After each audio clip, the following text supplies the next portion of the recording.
Hello friends, welcome back to new video. So friends, इस video में हम discuss करेंगे इंडियन रेलवे अप्रेंटिस के बारे में। दोस्तों, अगर आप ITI पास कैंडिडेट है तो इस वीडियो को पूरा फुल वॉच करना है, क्योंकि रेलवे की तरफ से एक नया अप्रेंटिस का नोटिफिकेशन आ चुका है।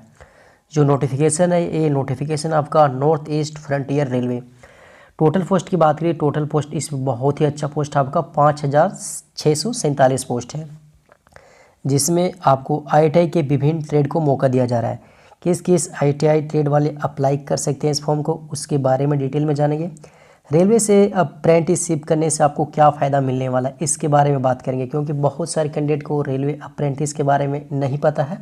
सोचते हैं कि अप्रेंटिस करने से मुझे कुछ फ़ायदा नहीं है, तो ऐसा कुछ भी नहीं है। रेलवे से अगर आप अप्रेंटिसशिप करते हो तो आपको बहुत ही अच्छा बेनिफिट मिलने वाला है। बेनिफिट क्या है, उसके बारे में आपको हम डिटेल में इस वीडियो में बताएंगे। देखो, अगर आप रेलवे से अप्रेंटिसशिप करते हैं तो आपको ग्रुप डी में 20% का आरक्षण मिलता है। आने की ग्रुप डी में जो नोटिफिकेशन आने की वैकेंसी जो 1 लाख आता है ना, उसमें आपको 20% का रिजर्व, आने की 20,000 पोस्ट सिर्फ रेलवे से जो अप्रेंटिस कैंडिडेट रहता है उनके लिए सीट रिजर्व रहता है। इस बात को आपको ध्यान रखना है। और रिजर्व जो रहता है, जो रेलवे से अप्रेंटिस करता है, उसको काउंट किया जाता है CCA में, आने की कैंडिडेट कंप्लीट एक्ट अप्रेंटिस, ठीक ना, CCA बोला जाता है। तो उनका कट ऑफ में बात करूंगा इस वीडियो में। कट ऑफ में भी दिखाऊंगा कि कट ऑफ कितना जाता है। उसके लिए बहुत ही कम कट ऑफ पे सिलेक्शन होने वाला है। अगर आप देखो, मैं डिटेल में बता देता हूँ वीडियो में, ठीक है। अगर आप नॉर्मल कैंडिडेट हो, अगर आप LP की एग्ज़ाम दे रहे हो, टेक्नीशियन की एग्ज़ाम दे रहे हो, आने वाले ग्रुप डी की एग्ज़ाम देना चाहते हो, आप एवरेज स्टूडेंट हो, आपके नंबर नहीं आ रहे हैं मॉक टेस्ट में, 15 नंबर, 20 नंबर, 25 नंबर, 30 नंबर के अंदर में आप रह जा रहे हैं, मिडिल स्टूडेंट हो, मतलब आने की एवरेज से भी लो स्टूडेंट हो। बहुत सारे ऐसे स्टूडेंट हैं जिसमें 50% लो स्टूडेंट रहते हैं, ठीक है। तो अगर आप लो स्टूडेंट हो, एवरेज स्टूडेंट हो, आपका नंबर टेस्ट सीरीज में नहीं आ पा रहा है, 25-30 नंबर ही आ पा रहा है, तो आप अप्रेंटिसशिप करना नहीं भूलिएगा। अप्रेंटिसशिप कर लीजिए और ग्रुप डी में नौकरी 100% ग्रुप डी में आपका नौकरी तय है। चलो, अब हम बात कर लेते हैं अप्रेंटिस के नोटिफिकेशन के बारे में। उसके बाद में हम डिटेल में बात करेंगे CCA का कट ऑफ कितना जाता है, ठीक है। तो आप लोग वीडियो पे बने रहिए, क्योंकि 5-10 मिनट का वीडियो फुल वॉच कीजिएगा, सारा इन्फॉर्मेशन आपको मिलेगा। टेलीग्राम नहीं ज्वाइन किए तो लिंक डिस्क्रिप्शन बॉक्स में, सारा नोटिफिकेशन वहाँ पर दिया जाता है। नए कैंडिडेट चैनल को सब्सक्राइब कर लेना, क्योंकि रेलवे से अपडेट, हर एक अपडेट आपको सबसे पहले इस चैनल पर प्रोवाइड किए जाते हैं। तो चलिए, सबसे पहले नोटिफिकेशन को करते हैं ऑन। तो मैंने नोटिफिकेशन को ऑन कर लिया। आप यहाँ पे देख सकते हो, north east frontier railway recruitment cell, आप देख सकते हो, स्टेशन कॉलोनी, मेन बाज़ार, गुवाहाटी, ठीक है। यहाँ पे आपका गुवाहाटी का है ऑफिशियल साइट। आप देख सकते हो यहाँ पे CN नंबर जो आपका सेशन रहने वाला है अप्रेंटिसशिप का 23-24 एंड 24-25। शेड्यूल आप देख सकते हो। आखिर इस एप्लीकेशन को ऑनलाइन आप कब से अप्लाई कर सकते हैं, तो वेबसाइट पे आपका 4 नवंबर को आया था, ठीक ना। Opening date for online application आपका 4 नवंबर से आपका अप्लाई होना स्टार्ट हो जाएगा। उसके बाद में क्लोजिंग डेट की बात करें तो 3 दिसंबर। ये नोटिफिकेशन 5-6 दिन पहले आया था, तो मैं वीडियो नहीं बना पाया था, ठीक ना, थोड़ा मैं बिजी था। तो मैंने सोचा कि इसके बारे में भी अपडेट आप सभी को मैं दे दूँ। टोटल पोस्ट की बात करें तो यहाँ पर देख सकते हो आप, टोटल पोस्ट 5,647 है, ठीक है।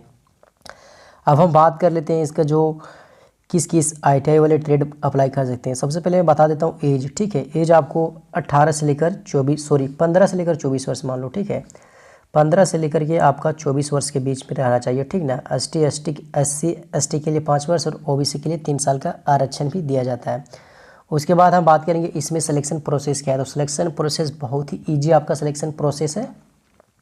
सबसे पहले आपको इस एप्लीकेशन को ऑनलाइन भरना होगा, ठीक है। ऑनलाइन भरने के बाद आपको इसमें 10th का परसेंटेज और ITI का परसेंटेज बेस आपका सिलेक्शन होने वाला है। तो 10th का परसेंटेज आने के, मान चलो आप 10th में 50% लाए हो, ठीक ना। 10th में 50% है, प्लस ITI में 50% है, इनको दोनों को जोड़ देना है। मान लो 100 जोड़ देने के बाद 100 से आपको 2 से मल्टीप्लाई कर देना, यानी कि मिनिमम आपका 50% आया। मान लेते कोई कैंडिडेट का 70% है, 10th में 70% है, प्लस ITI में 70% है, टोटल जोड़ दो 140, इसमें 2 से डिवाइड कर दो, इतना आपका रह जाएगा। इतना परसेंटेज आपका ओवरऑल बनने वाला है, ठीक है ना, 70%। तो ये बात को आपको ध्यान रख लेना है।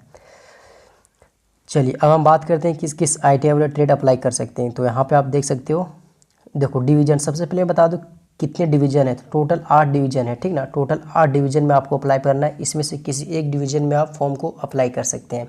आप वैकेंसी देखते हुए, अपना कैटेगरी देखते हुए, आप किस ITI से किए हो, सारा चीज़ देखते हुए अपने डिवीज़न में अप्लाई करना है, जिस डिवीज़न में वैकेंसी भी अच्छा खासा रहेगी, ठीक ना। 8 डिवीज़न है, देख सकते हो टोटल। चलिए अब हम बताते हैं आपको किस किस स्टेट को यहाँ पे मौका दिया जा रहा है। तो सबसे पहले हम बात कर लेते हैं यहाँ पे, देखो यहाँ पे डिजिग्नेटेड ट्रेड है और NCBT SCBT ट्रेड है। तो सबसे पहला ट्रेड हो जाएगा आपका प्लम्बर हो जाएगा, उसके बाद कारपेंटर है, वेल्डर गैस एंड इलेक्ट्रिक है, मैकेनिकल मोटर व्हीकल हो जाएगा, ठीक ना, फिटर है, टर्नर है, मशीनिस्ट है, इलेक्ट्रीशियन है, mechanical refrigerator and air conditioner है, प्लम्बर हो गया, इलेक्ट्रॉनिक्स मशीन है, ठीक ना। इन सभी ट्रेड, देखो ये सारे ट्रेड 1 साल का है यहाँ पे लिखा गया, मतलब आपको वहाँ पे ट्रेनिंग 1 साल करना है, ठीक ना। आपको 1 साल वहाँ पे ट्रेनिंग करवाया जाएगा इन सभी ट्रेड को। जब अप्रेंटिसशिप जहाँ से आप जिस भी डिवीजन से आप करोगे वहाँ पे 1 साल का आपका अप्रेंटिस करवाया जाएगा। उसके बाद में यहाँ पे देख सकते हो बहुत सारे ऐसे ट्रेड हैं, सभी ट्रेड को अलाउ किया जाता है, ठीक ना। तो आप देख लो यहाँ पे इतने सारे ट्रेड को अलाउ किए जाते हैं। उसके बाद में आ जा रहा है थोड़ा नीचे, एज मैंने अभी बताइए दिया आपको, यहाँ पे एज देख लो यहाँ पे, ठीक ना। 15 से लेकर 24 ईयर के बीच में अप्लाई कर सकते हो। SC/ST के लिए 5 साल के लिए, OBC के लिए 10 ईयर का, सॉरी OBC के लिए आपको 3 ईयर का, ठीक ना। 10 ईयर का PWD मतलब फिजिकल हैंडीकैप वाले कैंडिडेट को 10 ईयर का छूट दिया जाता है, ठीक ना। अब हम बात कर लेते हैं थोड़ा वैकेंसी के बारे में डिटेल में जानने के लिए आप लोग इस PDF को मैं टेलीग्राम पे डाल दूंगा, ठीक ना। देख सकते हो यहाँ पे कैटेगरी वाइज आपको यहाँ पे सारा डाटा दे दिया है, ठीक ना। आप जिस भी डिवीजन से अप्लाई कर सकते हो। सबसे पहले प्लम्बर, देखो मान लेते हैं आप प्लम्बर से ITI की हो तो अपना कैटेगरी देख लेना, किस कैटेगरी से आप आते हो, जनरल से आते हो, OBC से आते हो, SC से आते हो, ST से आते हो, ठीक है। अपना सीट यहाँ पे देख लेना किस सीट में ज़्यादा है, उसके बाद अप्लाई कर देना, ठीक ना। अगर मान लो वेल्डर से किए हो, कारपेंटर से किए हो तो आप कैटेगरी देखते हुए अपना अप्लाई कीजिएगा। बहुत सारे यहाँ पे 8 डिवीज़न है, आप वैकेंसी को अच्छा खासा आप रीड कर सकते हैं, ठीक ना। किस किस कैटेगरी में कितनी कितनी वैकेंसी है आप लोग रीड कर लेना अच्छा से, ठीक ना, ताकि मिस्टेक ना हो। अगर आप ही मिस्टेक कर देंगे आप तो आपका जो कट ऑफ बनेगा कहीं हाई चला जाएगा, कहीं कम चला जाएगा, तो फिर सिलेक्शन लेने में थोड़ा दिक्कत हो जाएगा। इस बात को आपको ध्यान रखना है, ठीक ना। अब हम बात करेंगे कि ITI, देखो मान लेते हैं आप 2 साल की ITI करते हो। बहुत सारे ऐसे हैं कि 2 साल का ITI ट्रेड है, कोई 1 साल का ITI ट्रेड है। अगर आप ITI 2 साल की करते हो प्लस 1 साल का अप्रेंटिस, मान लो ये 3 साल हो जाएगा, इसको प्लस 1 कर देते हैं, इसको मान लेते हैं 2 साल। देखो अगर आपको नौकरी लेना है, अगर नौकरी लेना ही लेना है तो आप लोग भाई, अगर आप मिडिल क्लास से हो, यानी कि आपका स्कोर बूस्ट नहीं हो पा रहा है, आप पढ़ने लिखने में थोड़ा नॉर्मल कैंडिडेट, तो अप्रेंटिसशिप करो भाई। मैं बता रहा हूँ अप्रेंटिसशिप कर लो, ठीक ना। अप्रेंटिसशिप करने से फ़ायदा आपको यही मिलेगा कि ग्रुप डी में आपका नौकरी तय है, यानी कि रेलवे ग्रुप डी में नौकरी 100% श्योर है। अगर मेरे बात पे अगर आप चलोगे तो आप ITI कर लो अभी से, ठीक ना। नोटिफिकेशन आ चुका है, बहुत से बच्चे टेक्नीशियन में अप्लाई किए हैं, ALP में अप्लाई किए हैं और आने वाले ग्रुप डी में अप्लाई कर रहे हैं। तो आप समय मत बर्बाद करिएगा। अगर आप पढ़ने लिखने में अच्छा खासा है, आपके मॉक टेस्ट में 50, 60, 65 नंबर आ रहे हैं तो आप तैयारी कीजिए। अगर आप मिडिल है, आपको बूस्ट नहीं हो पा रहा है, आपको समझ में नहीं आ रहा है, आप एग्जामिनेशन प्रिपरेशन से आप दूर भाग रहे हो, आप छोड़ना चाहते हो, तो आप ITI से अप्रेंटिसशिप एक बार आप कर लो। अब हम आपको बताने जा रहा हूँ मोस्ट इम्पॉर्टेंट आपका कट ऑफ, कि जो बच्चे रेलवे से अप्रेंटिस करता है उनका कट ऑफ क्या जाता है, CCA का, ठीक है। तो आप लोग इस वीडियो पे बने रहिएगा। तो मैंने रेलवे का जो 2018 में आपका ग्रुप डी का जो एग्ज़ाम हुआ था उसमें हम बात करेंगे कि इस कैटेगरी में कितना कट ऑफ गया था। आप देख सकते हो यहाँ पे चेन्नई का है, कौन सा RRB का है, चेन्नई का है, ठीक ना।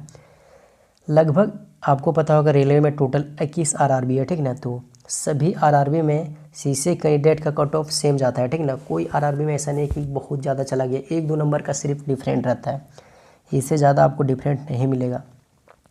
कट ऑफ की हम बात करें, बहुत सारे कैंडिडेट देखिए कॉम्पिटिटिव में आते हैं, तो देखो आपको, देखो अभी अगर आप नॉर्मल से आओगे तो देखो जनरल का 71 नंबर कट हो गया है, OBC का 68 यानी कि 80 का 61, ST का 55 नंबर। देख सकते हो कितना ज़्यादा कट ऑफ जा रहा है। 68 लाना पा रहा है, 70 लाना पा रहा है, आपको 75 नंबर लाने पर आपका सिलेक्शन हो रहा है ग्रुप डी में, ठीक है। अब हम बात करते हैं एक्स सर्विसमैन का 40 है, जनरल में OBC का 30 है, SC का 30 है, ST का 32 है। हम बात कर लेते हैं CCA यानी कि जो अप्रेंटिस मैंने अभी बोला आपको, अगर आप अप्रेंटिस करते हैं तो आपको काउंट किया जाएगा CCA में, यानी कि कंप्लीटेड एक्ट अप्रेंटिसशिप, ठीक है। तो इसका कट ऑफ देख लो आप, 41 नंबर जाता है। 30 नंबर जाता है, 30 नंबर। अरे मेरे भाई, ये जो आप CBT 100 एग्ज़ाम दोगे ना, यानी कि 100 नंबर का एग्ज़ाम दोगे ना, तो उसमें आपको 30 नंबर नहीं लाना है, ठीक है। उसमें अगर 100 में से आप 15 से लेकर 20 नंबर भी ला दोगे ना, फिर भी आपका नौकरी हो जाएगा। क्योंकि इसमें जब आप अप्रेंटिसशिप करोगे, उसमें आपका देखो ITI आप करते हो, तो मान लो कि आप ITI करते हो तो आपको सर्टिफिकेट प्रोवाइड किया जाता है, उसमें आपका नंबर प्रोवाइड किए जाते हैं, आपके परसेंटेज बेस्ड प्रोवाइड किए जाते हैं, उसी टाइप के। ITI से अगर आप अप्रेंटिसशिप करते हो, रेलवे से अप्रेंटिस करते हो, तो सर्टिफिकेट तैयार किए जाते हैं, उसमें आपका परसेंटेज बेस्ड एग्ज़ाम होगा। अगर आप उसमें सभी का लगभग 90% नंबर दिया जाता है, 90% नंबर दिए जाते हैं, 90% नंबर दिए जाते हैं, ठीक है। तो उसमें आपको 1/3 रहता है। अप्रेंटिसशिप करते हो तो 1/3, यानी कि मेरे कहने का मतलब आप 90% लाते हो तो इसको 1/3 कर दो, ठीक ना। 1/3 कर दो, यानी कि आपका इसमें निकल का है 30 नंबर। 30 नंबर यहाँ से सॉलिड 30 नंबर की बात कर रहा हूँ, 30% नहीं है। मान लो कि हाँ, समझ लो 30%। 30 नंबर आपको ग्रुप डी में डायरेक्टली ऐड हो जाएगा, यानी कि आप रेलवे ग्रुप डी के एग्ज़ाम में अगर 100 में से आप अगर 15 भी नंबर लाते हो ना, 30 नंबर डायरेक्ट ऐड हो जाएगा, डायरेक्ट हो जाएगा आपका 45 नंबर। और देख लो यहाँ पे 40 नंबर गया, 41 नंबर जनरल का, ये बेनिफिट आपको मिलेगा। खैर ये बात होता है कि आप ग्रुप डी में अगर 100 में आप मान लेते हैं 20 नंबर लाते हो, तो इसमें 2/3 होता है, ठीक है। 2/3 करके नंबर कटता है, यानी कि 20 नंबर लाते हो तो इसमें 2/3 में 2-4 नंबर कट जाता है, उसके बाद कम नंबर आ जाता है 14-15 नंबर, उसके बाद ऐड हो जाता है आपका 30 नंबर। तो एक कट ऑफ का सिनेरियो रहता है।